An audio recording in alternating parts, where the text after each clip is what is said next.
Hi, I'm Biv Wadden, and in this video segment, I'm going to talk about the concept of connection in the golf swing.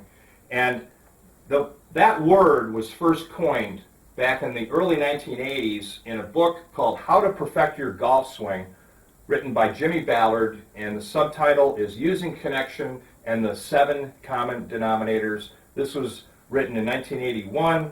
A book came out a few years later by Mike Hebron, who's a master PGA professional down in North Carolina, called See and Feel the Inside, Move the Outside. Both of these books are excellent books, and they both tackle this concept of connection.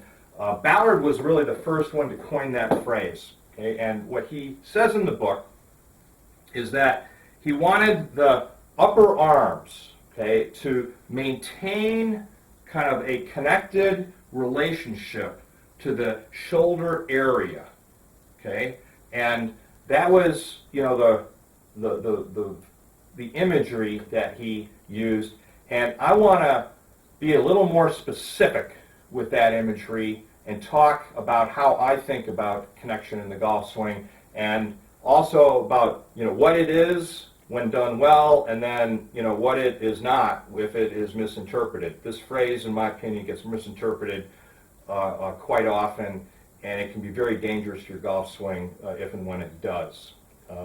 Now, I'm going to start again by talking about the shoulder line. I've got an alignment stick, and imagine as I talk about the shoulder line, there's a alignment stick going right through my shoulders on both sides, and as my shoulders rotate in the swing, that shoulder line is rotating, you know, right along with it. And what we care about in this discussion is the relationship of the two upper arms to that shoulder line as I'm going from address to the top of my backswing down to impact into the follow-through. And if you can imagine at address that the two upper arms are slightly inside 90 degrees relative to the shoulder line, and as I come back, can you see how the two upper arms, the initial part of the takeaway, are not changing their relationship relative to the shoulder line?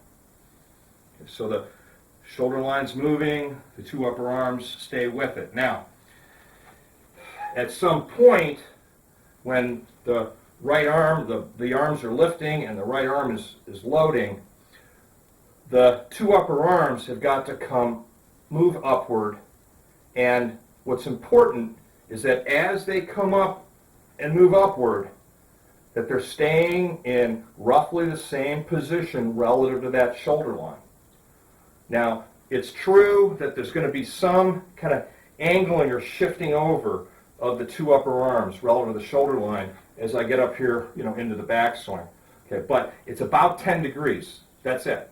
It's never a full disconnection, which is when you see the upper right arm want to, you know, want to disconnect and get all the way back onto the shoulder line here like this. Okay, so watch. You can see I put that upper arm right onto the shoulder line, and now I'm going to restore it to its original relationship relative to the shoulder line, and you can see how it's basically, you go from here to here, and I'm right back to where I started. Now, there's symmetry on both sides of the swing.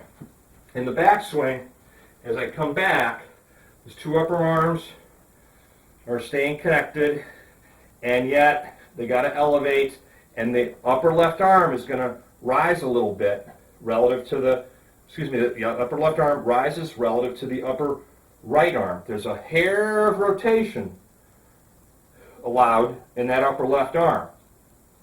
Okay, and then we come down, we hit the ball, and I come through into my finish, and you're going to see the symmetric movement of the two upper arms on this side, where now the upper right arm is a little elevated relative to the upper left. Okay, now the big misunderstanding that's taken place over the years when people hear this phrase connection, they take it literally, and they want to take their upper arms and just plaster it on their chest and swing up to the top, keeping those upper arms connected to their body, hit through, and in the finish, keep the two upper arms connected to the body.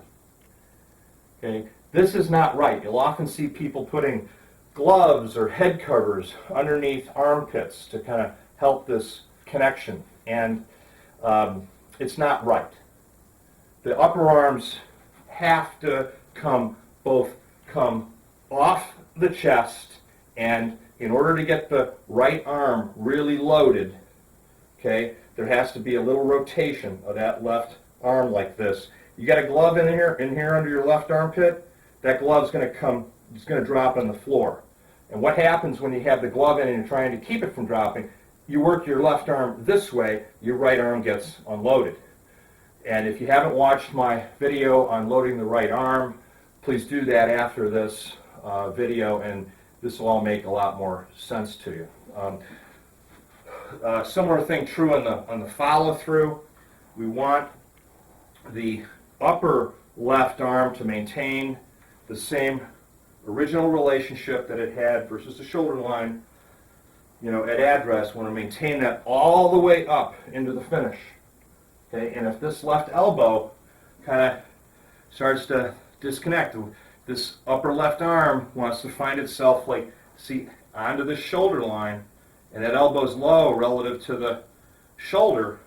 We're coming in here like this, shoulder stays down, and that club shaft and leading edge of the face is not going to square up. We're going to hit a shot off to the right. Okay, so if I stay connected in my finish, I'm going to preserve this angle here all the way through, and the left shoulder then moves upward and then rearward, consistent with that staying connected. Okay. Now, Mike Hebron, in his book See and Feel the Inside Move the Outside, did something very interesting. He took the golf swing of Ben Hogan and literally cut the swing off from the elbows all the way down out to the head of the club. So he showed the swing essentially in slow motion sequence of the two upper arms and what they did, okay, without being distracted at all by the forearms and the club. And the two upper arms moved exactly as I've described. They come up, okay, this guy, the left upper arm hikes up a little bit relative to the right. I come in, little karate chop action down the ball, come up here, and I'll flip over here.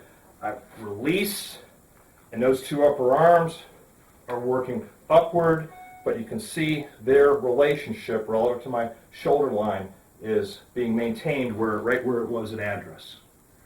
So both of these two path-breaking instructors were correct about this.